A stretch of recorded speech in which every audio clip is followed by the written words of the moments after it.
Hello everyone, I, Miss Preeti Jain, St. Thomas College, Assistant Professor, going to represent about the topic Visual Basic Project Overview, ADU Connectivity and Creating a Data Report.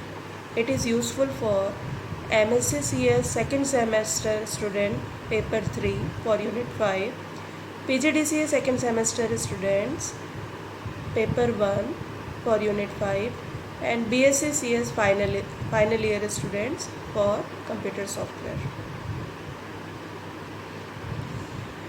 इसमें हम देखेंगे कि भाई project क्या होता है। एक project का ओवरव्यू मैं आपको समझाने की कोशिश करूँगी जिसमें हम ये सारे टॉपिक इंक्लूड करेंगे और इसके साथ ही हम कुछ इम्पॉर्टेंट टॉपिक का डिस्कशन करेंगे। डेटाबेस स्ट्रक्चर, टर्मिनोलॉजी क्या होती है, ADO data control most important tool है डेटा कनेक्टिविटी का, किस तरीके से हम कनेक्शन इस्टेब्लिश करते हैं, ADO data grid control, visual Data manager का यूज़ किस तरह से करते हैं, एक छोटा सा प्रोजेक्ट फ़ोन डायरेक्टरी हम देखेंगे और किस तरीके से डेटा रिपोर्ट बनाई जाती है डेटा एनवायरनमेंट के बेस पे। ये सारी चीज़ें मैं आपको बताने की कोशिश करूँगी। ये देखिए सिनॉप्सिस ऑफ द प्रोजेक्ट। हमने एक प्रोजेक्ट का एग्जाम्पल लिया है family budgeting system. Provide complete information about the family's income and expenditure. It also provides service to the members with description and details. Basically, it includes the details with income, expenditure, borrowing, lending, etc. तो एक family में बहुत सारे members होते हैं और सबके अपना एक्सपेंडिचर इनकम होता है। फैमिली बहुत बड़ी है और हमें उसका एक्सपेंसेस मेंटेन करना है एक अकाउंटिंग सॉफ्टवेयर की तरह। तो हमने एक छोटा सा सॉफ्टवेयर फैमिली बजटिंग सिस्टम बनाया हुआ है। In this project visual basic is used as a front end tool. हमने फॉर्म डिज़ाइनिंग या यूज़र इंटरफेस विजुअल बेसिक में डिज़ाइन किया हुआ है एंड बैकएंड में MS एक्सेस का यूज़ किया हुआ है। इस पर्टिकुलर प्रोजेक्ट को बनाने के लिए हमें फैमिली की कंप्लीट इन्फॉर्मेशन लेनी पड़ी। किस समय किस फैमिली मेंबर ने किस टाइम किस डेट में कितना एक्सपेंसेस किया, कितना इनकम हुआ, है ना। इस तरह की डिटेल्स हमने पूरी एनालाइज की और उसके बेस पर ये प्रोजेक्ट हमने बनाया। Objective of the project. The project family budgeting system can manage all the expenses in terms of monetary unit of INR, Indian rupees, by the family. Family will provide the details of the items purchased and other specification. The major objective of this project for implementing a computerized database handling management system is to manage the family expenses effectively to refer in future or to resolve the cost or the expenses conflict in the family or for the family development purpose. Scope of the project: to run this project in every family, to get the correct details, to record all majors and minor incomes and expenses, to use this and for equal distribution and many more. Definition of the problem: computerized system is used for making manual to automatic.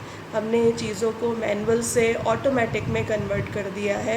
Day to day life की सारी चीज़ें जब बहुत ज़्यादा vast हो जाती है तो हम उसे एक सॉफ्टवेयर के थ्रू ऑपरेट करने की कोशिश करते हैं और उसे एक स्टैंडर्ड फॉर्मेट में कन्वर्ट करने की कोशिश करते हैं।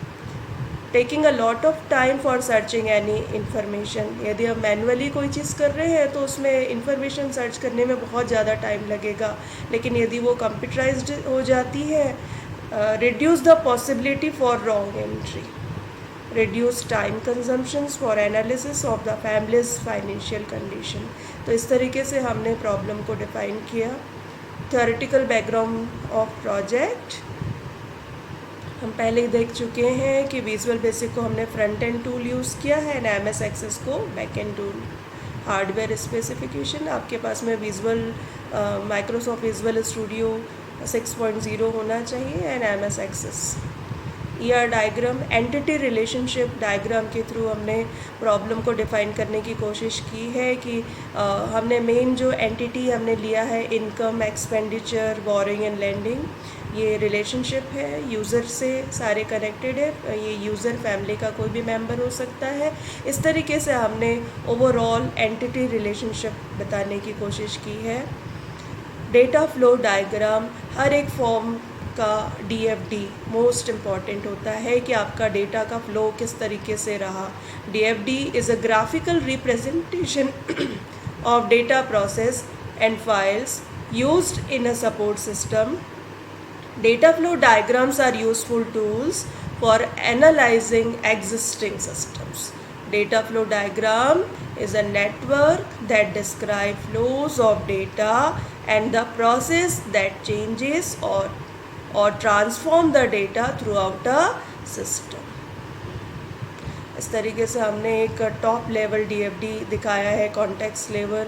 ये ओवरऑल फैमिली बजटिंग सिस्टम का प्रोसेस डिफ़ाइन कर रहा है। मेंबर डिटेल्स है, ये देखिए इस तरीके से आपका जो बजटिंग सिस्टम है वो एनालाइज हो रहा है और ये इस तरीके से प्रोसेस कंटिन्यू जब तक कि सेटिस्फाइड नहीं हो रहे तब तक ये हो रही है। इस तरीके से आपका रिकॉर्ड मेंटेन हो रहा है, ये देखिए आ रहा है और आपका दोनों तरफ 2 वे कम्युनिकेशन है, चीज़ें दोनों तरफ से आ रही है और इस तरीके से हम एक बजटिंग सिस्टम डिफ़ाइन कर रहे हैं। ये MDI फॉर्म है, विजुअल बेसिक में सॉफ्टवेयर MDI के थ्रू डिमॉन्स्ट्रेट किया जाता है, मल्टीपल डॉक्यूमेंट इंटरफेस। इसमें हमने मेन मेन्यू, ये सारे मेन मेन्यू हमने तैयार किए हुए हैं, इसे आप और अच्छे से देख पाएंगे आगे। डेटा डिक्शनरी, ER डायग्राम के बेस पर हमने कुछ टेबल्स जो एक्सेस में आपको रिकॉर्ड मेंटेन करने हैं जिसे हम डेटा डिक्शनरी कहते हैं। इनकम टेबल, एक्सपेंडिचर टेबल और उसके हमने कॉलम डिफ़ाइन किए हुए हैं। फर्स्ट फॉर्म, लॉगिन फॉर्म इस तरीके से हमने डिज़ाइन किया हुआ है। ये है आपका MDI फॉर्म और इसमें हमने मेनू बार क्रिएट की हुई है और ये इसके ऑप्शंस है। ये हर एक ऑप्शन आपका ड्रॉप डाउन फॉर्म में आप क्लिक करेंगे, पर्टिकुलर मेनू के ऑप्शन रिगार्डिंग प्रोजेक्ट ओपन होगा और इस तरीके से हम फॉर्म डिज़ाइन करके उसका एक्सप्लेनेशन करते हैं और ये आपका सॉफ्टवेयर तैयार हुआ है विजुअल बेसिक में और आप पूरी एंट्री करते हैं और जैसे ही आप ओके बटन क्लिक करते हैं आपका पूरा डेटा MS एक्सेस में जाकर स्टोर होता है। और फिर हमने इसके बेस पर रिपोर्ट जनरेट करने की कोशिश की है। तो ओवरऑल हमने अभी देखा project overview, family budgeting system. चलिए हम कुछ कंसेप्ट की बात करते हैं। Data structure and terminology. In simplest terms, a database is a collection of information. This collection is stored in well-defined tables or metrics. The rows in a database table are used to describe similar items. The rows are referred to as database records. In general, no two rows in a database table will be alike. मतलब एक database में दो रो एक जैसी नहीं हो सकती है। The column in a database table provide characteristics of the record. हर एक कॉलम रिकॉर्ड की कैरेक्टरिस्टिक्स को बताता है और हर एक कॉलम स्पेसिफिक होता है, यूनिक होता है। Most database use indexes to allow faster access to the information in the database. A database using a single table is called a flat database. एक डेटाबेस में यदि एक सिंगल टेबल है तो उससे फ्लैट डेटाबेस कहा जाएगा। Most databases are made up of many tables. बहुत सारे ज़्यादातर डेटाबेस बहुत सारे टेबल से मिलकर बने होते हैं। When using multiple tables within a database, these tables must have some common fields. जब एक डेटाबेस में बहुत सारे टेबल होते हैं तो उन्हें आपस में कनेक्ट करने के लिए कुछ कॉमन फील्ड्स होती है।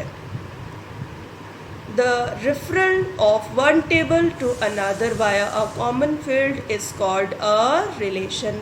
देखिए ये बहुत इम्पॉर्टेंट चीज़ है कि हम डिफरेंट टेबल्स को आपस में कनेक्ट कैसे करेंगे, तो वो हम कॉमन फील्ड के थ्रू कनेक्ट करते हैं और यही चीज़ रिलेशन कहलाती है और इस तरह के डेटाबेस को हम रिलेशनल डेटाबेसेस कहते हैं।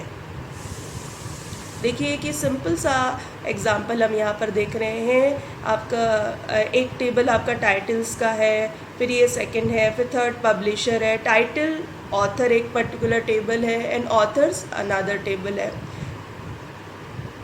इस पर्टिकुलर टाइटल में स्टेप बाय स्टेप डीबेस लिखा हुआ है। इस पर्टिकुलर टाइटल के ऑथर को हमें पता करना है, तो हमें इन सभी टेबल के बीच में कनेक्शन इस्टेब्लिश करना होगा। Here the book in the title table entitled step by step dBASE has an ISBN of this. इस पर्टिकुलर टाइटल का ये ISBN है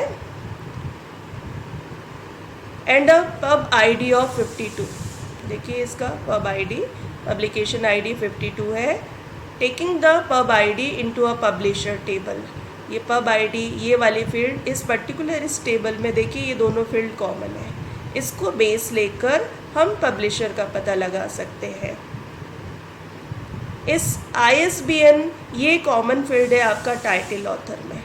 इस वाले फील्ड से हमें ऑथर का ID पता चल जाता है। फिर ऑथर वाले टेबल में ऑथर ID और ये आपका कॉमन है 171। इस बेस पर हमें ऑथर का नेम पता चल जाता है। तो इस तरीके से हमने टेबल्स के बीच में मल्टीपल टेबल में रिलेशन इस्टेब्लिश किया। इसे हम रिलेशनल डेटाबेस कहते हैं। यहाँ पर ये देखिए a query, we can form alternate tables from a database's inherent tables. Such virtual tables or logical views are made using queries of the database. A query is simply a request for information from the database tables. Keeping track of all the information in a database is handled by a database management system. सारी चीज़ें database management system के द्वारा handle की जाती है। They are used to create and maintain databases. Examples of commercial DBMS programs are, कुछ commercial database programs हैं जिसमें से हम किसका यूज़ कर रहे हैं, Microsoft Access, SIA FoxPro and other बहुत सारे डेटाबेसेस अवेलेबल हैं। अब ये most important part, ADO data control. Visual basic में ADO डेटा कंट्रोल के थ्रू हम Visual Basic and MS Access के बीच में कनेक्टिविटी इस्टेब्लिश करते हैं। तो चलिए देखते हैं ADO डेटा कंट्रोल क्या होता है। The ADO means ActiveX data object. Data control is the primary interface between a Visual Basic application and a database. It can be a central part of a complex database management system. This icon may not appear in your Visual Basic toolbox. बोलता है कि ये देखिए इस तरीके से ADO data control आपका दिखाई देता है। ये बाय डिफ़ॉल्ट आपको Visual Basic के IDE में टूल बॉक्स में दिखाई नहीं देगा, जिसमें 21 कंट्रोल्स अवेलेबल होते हैं। If it doesn't select the project from the main menu, आपको वो पर्टिकुलर ये जो आइकन है ये कंट्रोल को प्रोजेक्ट मेन्यू के कंपोनेंट में जाकर लेकर आना होगा। The component window will appear, select Microsoft ADO data control, then click. आपको पर्टिकुलर ये वाला ऑप्शन चेक करना होगा, ओके क्लिक करना होगा। The control will be added to your tool box. इस तरीके से ADO कंट्रोल टूल बॉक्स में ऐड हो जाएगा। हम आगे देखेंगे इसे। The data control can be used to perform the following tasks: connect to a database, open a specified database table, create a virtual table based on a database query and so on. ये देखिए अभी जो मैंने आपको बताया था, the first step in using the ADO data control to create a connection to a database is to find the ADO data control. ये देखिए प्रोजेक्ट मेन्यू के कंपोनेंट ऑप्शन को हमने क्लिक किया तो ये आप कंपोनेंट का डायलॉग बॉक्स दिखाई दे रहा है। इसमें से हमने सेलेक्ट किया हुआ है माइक्रोसॉफ्ट ADO डेटा कंट्रोल 6.0। इसको हमने चेक किया और यहाँ पर अप्लाई किया तो देखिए ये टूल बॉक्स में ये particular ADO data control available हो रहा है। If you click on the OK button, the ActiveX data control will then appear in the Visual Basic toolbox. Next, हमने इस पर्टिकुलर आइकन को at this point we may as well find the ADO data grid. बोलता है कि आगे जाकर आपको ADO data grid control की भी ज़रूरत पड़ेगी. तो हमने फिर से कंपोनेंट में से ADO डेटा ग्रिड को सर्च किया. इसके लिए आपको माइक्रोसॉफ्ट डेटा ग्रिड कंट्रोल 6.0 आपने चेक करके अप्लाई कर दिया और इस तरीके से वो कंट्रोल भी अवेलेबल है. तो ये दो कंट्रोल हम कंपोनेंट के थ्रू लेकर आए हैं. ये देखिए data grid control. The data grid tool is by far the most useful of the custom data bound tools. It can display an entire database table. आपने MS Access के table से connect तो कर लिया है, उसे आप डिस्प्ले कैसे करेंगे. तो कनेक्शन के लिए हमने ADO टूल का यूज़ किया और डिस्प्ले करने के लिए डेटा ग्रिड का. The table can then be edited as desired. ये देखिए ये कंट्रोल है ADO डेटा ग्रिड और ये है आपका ADO DC. अब ये दो कंट्रोल्स अवेलेबल हैं हमारे पास में. At this point all we have is an empty data grid. ये देखिए खाली है. एन अनइनिशलाइज डेटा कंट्रोल, इसे हमने इनिशलाइज नहीं किया है. Next step we need to bind data grid to a data control. तो अब हम किस तरीके से डेटा कंट्रोल को बाइंड करेंगे. तो देखिए हम प्रॉपर्टी देख रहे हैं किसकी, डेटा ग्रिड की. ये डेटा ग्रिड को हमने सेलेक्ट किया और हम इसकी प्रॉपर्टी देख रहे हैं. डेटा ग्रिड 1, देखिए इसकी डेटा सोर्स प्रॉपर्टी और इसमें हमने सेलेक्ट कर लिया है ADO DC1. तो हमने इस पर्टिकुलर डेटा ग्रिड को इस ADO DC1 से कनेक्ट कर दिया है. नेक्स्ट में देखिए डेटा ग्रिड की हमने, ये देखिए फिर से हमने बताया डेटा सोर्स प्रॉपर्टी को ADO DC1 से कनेक्ट कर दिया है. लेकिन अभी भी कनेक्शन इस्टेब्लिश नहीं है, हमें कनेक्शन इस्टेब्लिश करना पड़ेगा. उसके लिए हमने ADO DC1 कंट्रोल को सेलेक्ट किया, फिर उसकी प्रॉपर्टी विंडो में कस्टम में गए और हमने इस पर्टिकुलर ऑप्शन को क्लिक किया. ये प्रॉपर्टी सेट करेगा ADO DC कंट्रोल की. मीन्स किसकी बात कर रहे हैं, ये इस वाले कंट्रोल को आप सेलेक्ट करिए. या तो इसको राइट क्लिक करके इसकी प्रॉपर्टी विंडो में जाइए या प्रॉपर्टी टूल बार में कस्टम में जाकर आप क्लिक करके वो प्रॉपर्टी पेज को ओपन कर सकते हैं. तो हमने कस्टम में इसको क्लिक किया, तब फिर आपकी ये प्रॉपर्टी पेज ओपन हो गया है ADO DC का. अब बहुत ध्यान से देखिएगा किस तरीके से हमने कनेक्शन इस्टेब्लिश किया. यूज़ कनेक्शन स्ट्रिंग, हमने बिल्ड बटन को क्लिक किया. Click on the build button next to use connection string and this window will appear. जैसे ही आपने बिल्ड बटन को क्लिक किया ये पर्टिकुलर विंडो ओपन हो रही है. देखिए select the data you want to connect. यहाँ पर हमने Microsoft Jet 4.0 OLEDB provider select किया. In order to connect to a Microsoft Access database we will select Microsoft Jet 4.0 OLEDB provider as our provider and then click on the next button. आपको Access से MS Access से connect करना है तो हमने ये वाले प्रोवाइडर को सेलेक्ट कर लिया. यदि आपको ऑरेकल या कुछ और से सेलेक्ट करना है तो उसके लिए डिफरेंट प्रोवाइडर्स अवेलेबल है. आपने जैसे ही जेट को क्लिक करके नेक्स्ट किया, यहाँ पर नेक्स्ट विंडो आ रहा है. सेलेक्ट और एंटर अ डेटाबेस नेम. तो यहाँ से हमें डेटाबेस नेम सेलेक्ट करना होगा जो हमने एक्सेस में क्रिएट किया हुआ है. we will need to specify a database name in this window and we are going to select a sample database that Microsoft shipped with both Access and Visual Basic called BiblioMDB. तो अभी हम already इसको click करके MS Access में default database available होता है, उससे हमने सेलेक्ट किया. ये डेटाबेस में कुछ टेबल्स का कलेक्शन है.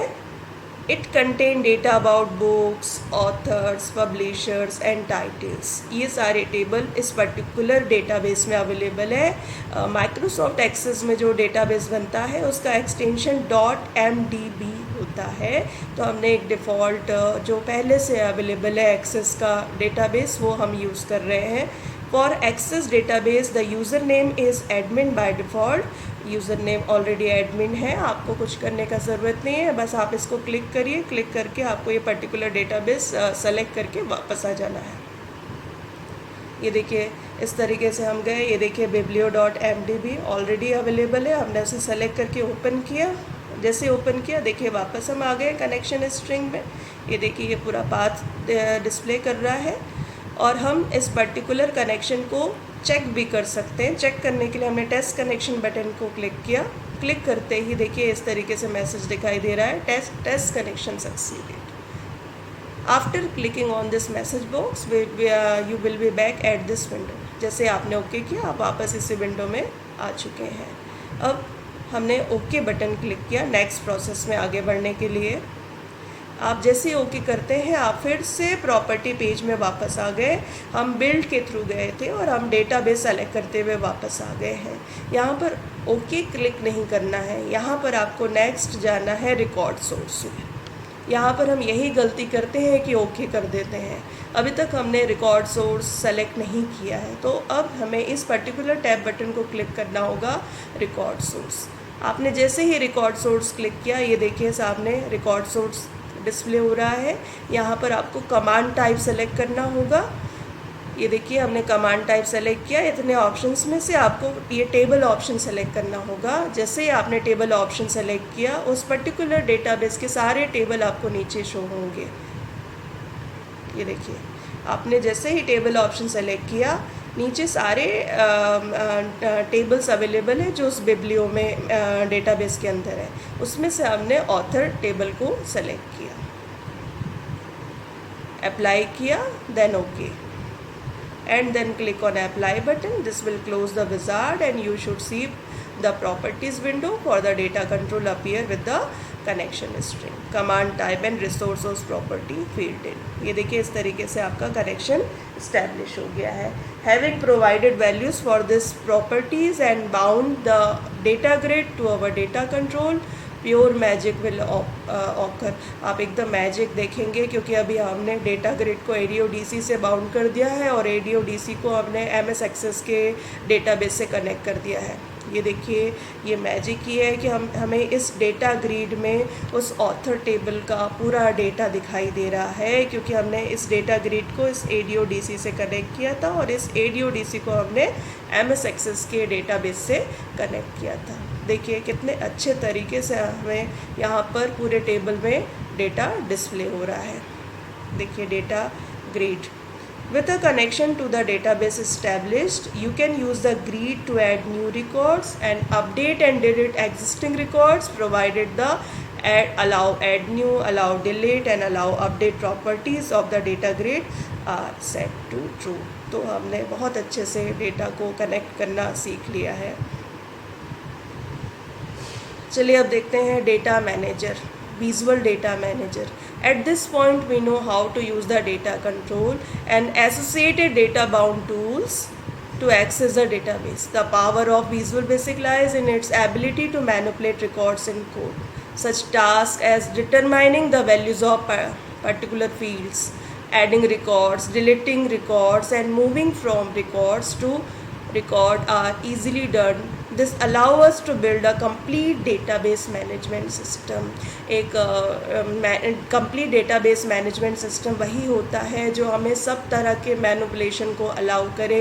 मीन्स हम जिसमें नया रिकॉर्ड हम ऐड कर सकें, अपडेशन कर सकें, डिलीट कर सकें, यानी हर तरह की क्वेरी परफॉर्म कर सके, वही complete database management system कहलाता है। We don't want to change the example database। हम इसी database के example को आगे बढ़ाते हुए चीज़ों को एक्सप्लेन करने की कोशिश करेंगे। The Visual Data Manager is a Visual Basic add-ins that allow the creation and management of database. हम विजुअल डेटा मैनेजर के थ्रू, विजुअल बेसिक में विजुअल डेटा मैनेजर के थ्रू जो कि आपको एडिंग्स मेन्यू में मिलता है, हम इसके थ्रू हम विजुअल बेसिक के अंदर रहते हुए MS एक्सेस से कनेक्ट होकर हम अपना खुद का एक नया टेबल बना सकते हैं या पुराने टेबल के साथ काम कर सकते हैं। तो इसके लिए हमें देखिए ऑलरेडी ओपन करना है टेबल को, तो select Visual Data Manager from Visual Basic add-ins menu, select open database from the Data Manager. और यदि हमें खुद का डेटाबेस क्रिएट करना है तो विजुअल डेटा मैनेजर में जाइए जो कि एडिंग्स मेन्यू में है और न्यू ऑप्शन को सेलेक्ट करिए फाइल मेनू में जाकर और वहाँ जाकर आप माइक्रोसॉफ्ट वर्जन 7.0 सेलेक्ट करते हुए ओके करिए। The database window will open, right click the window and select new table. आप नया टेबल वहाँ जाकर बना पाएंगे। ये देखिए इस तरीके से चीज़ें ओपन होती हैं। यहाँ हम एक एग्जांपल देख रहे हैं, एक फ़ोन डायरेक्टरी क्रिएट कर रहे हैं, creating the data base. The directory will use a single table with 3 fields. इस डायरेक्टरी में हमने 3 फील्ड्स लिया है, first name, description, second and third phone. Name will contain the name of person or company. Description will contain a descriptive phrase of who the person or company, and phone will hold the phone number. Start the data manager. Use the previously defined steps to establish a new database. Use phone list as a name for the database table. हमने table का name phone list दिया हुआ है। Define the 3 fields, हमने देखिए 3 fields हमने define किए हैं 1 by 1, और सभी का डेटा टाइप हमने टेक्स्ट लिया हुआ है। देखिए each should be a text data type. Assign a size of 40 to the name and description field. हमने नेम एंड डिस्क्रिप्शन फील्ड के लिए साइज़ 40 लिया हुआ है, साइज़ 15 लिया हुआ है फ़ोन फील्ड के लिए। When all fields have been defined, the screen should look like। जब आपने पूरी चीज़ें डिफ़ाइन कर दी है, देखिए यहाँ से ऐड फील्ड, आपने यहाँ पर टेबल का नेम दिया, आपने 1 by 1 ऐड फील्ड को क्लिक करके एक एक करके आपने यहाँ पर फील्ड को डिफ़ाइन कर दिया। यहाँ पर आपने उसकी अदर डिस्क्रिप्शन साथ में देते हुए, जब हमने ओवरऑल सारी फील्ड को डिफ़ाइन कर दी है, तब हमने यहाँ पे बिल्ड द टेबल बटन को क्लिक करना है। When done with the field definition, click the build the table to save your new table। नए टेबल को सेव करने के लिए हमने build the table बटन को क्लिक किया। We are now ready to enter some data in our database। इस तरीके से इंफॉर्मेशन आ जाएगी। अब हम रेडी हैं, हम यहीं पर कुछ इंफॉर्मेशन एंटर कर सकते हैं। यहाँ ऐड करते हुए न्यू इन्फॉर्मेशन 1 by 1 हम रिकॉर्ड अपडेट कर सकते हैं। ये देखिए हमने कितने अच्छे से विजुअल बेसिक में फॉर्म डिज़ाइन किया हुआ है। ये नेम के लिए हमने टेक्स्ट बॉक्स लिया, डिस्क्रिप्शन के लिए एंड फ़ोन के लिए, और हमने 3 बटन्स लिए हुए हैं, ऐड, सेव, डिलीट। और ये है आपका एडीओ कंट्रोल, और इस एडीओ कंट्रोल को उस पर्टिकुलर टेबल जो अभी अभी हमने ये डिफ़ाइन किया, इस वाले टेबल से हम कनेक्ट करने जा रहे हैं। और इसके लिए हमने पर्टिकुलर कोडिंग इन बटन्स में की। ऐड में हमने देखिए मेनली ऐड न्यू मेथड का यूज़ किया हुआ है। सेव बटन में मेनली हमने अपडेट करने से आपकी इन्फॉर्मेशन सेव हो जाएगी। और डिलीट में यदि आप पर्टिकुलर कोई रिकॉर्ड को डिलीट कर रहे हैं, तो यहाँ थोड़ी सी हमने कोडिंग ज़्यादा की, क्योंकि डिलीट करते हुए record end of file EOF तक जा सकता है। Attach this code, this delete the current record and move to the next record. If we bump into end of file, we need to check if there are no records remaining. If no records remain in the table, we display a message box. If records remain, we move around to the first record। इस तरीके से हमने add, save and delete button की coding करते हुए एक बहुत अच्छा प्रोजेक्ट डिज़ाइन किया। Next step, creating a data report. तो अभी तक हमने डेटाबेस को कनेक्ट करना सीख लिया, खुद का टेबल बनाना भी सीख लिया हमने। अब डेटा रिपोर्ट किस तरीके से बनाएंगे। Once you have gone to all the trouble of developing and managing a database, it is nice to have the ability to obtain printed or displayed information from your data। The process of obtaining such information is known as creating a data report। There are 2 steps to creating a data report। First, we need to create a data environment। This is designed within Visual Basic and used to tell the data report what is in the database। Second, we create the data report itself। This too is done within Visual Basic। The data environment and data report files then become part of Visual Basic project developed as a database management system। भाई आपको data report बनानी है तो उसके लिए आपको पहले data environment को क्रिएट करना होगा। Start a new standard EXE project. हमने प्रोजेक्ट का टाइप स्टैंडर्ड EXE लिया। प्रोजेक्ट मेन्यू में गए, click add data environment If this item is not on the menu, click components, click the designer tab and choose data environment and click OK to add the designer to your map. We need to point to our database in the data environment window. Right click the connection tab and select properties. In the data link properties dialog box, choose Microsoft Jet Engine. Click next to get the connection tab. चलिए ये सारी चीज़ें हम यहाँ ज़्यादा अच्छे से समझ पाएंगे। ये देखिए डेटा इन्वायरमेंट का विंडो है और इस तरीके से हमने देखिए ये चीज़ों को कनेक्ट किया है। देखिए हमने ये फ़ोन लिस्ट टेबल बनाया था और ये उसकी फील्ड्स है, name, description. Creating a data report, once the data environment has been created we can create a data report. We will drag this. एक बार आपने डेटा इन्वायरमेंट में कनेक्शन इस्टेब्लिश कर लिया है तो अब हम आसानी से डेटा रिपोर्ट बना पाएंगे। जस्ट आपको फील्ड को ड्रैग एंड ड्रॉप करना है। On the project menu click add data report and one will be added to your project. If this item is not on the menu, click component and select. Set the following properties for the report: name, caption. Right click the data report and click retrieve structure. This establish a report format based on the data environment.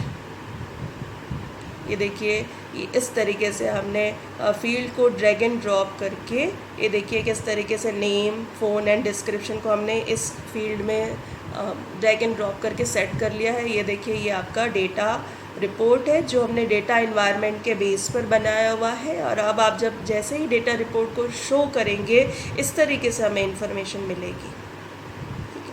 Accessing the data report, तो आपको particular वो data report को show करना होगा। इसके लिए हमने ये देखिए शो मेथड यूज़ की। तो इस तरीके से हमने डेटा रिपोर्ट बनाना सीखा। Thank you.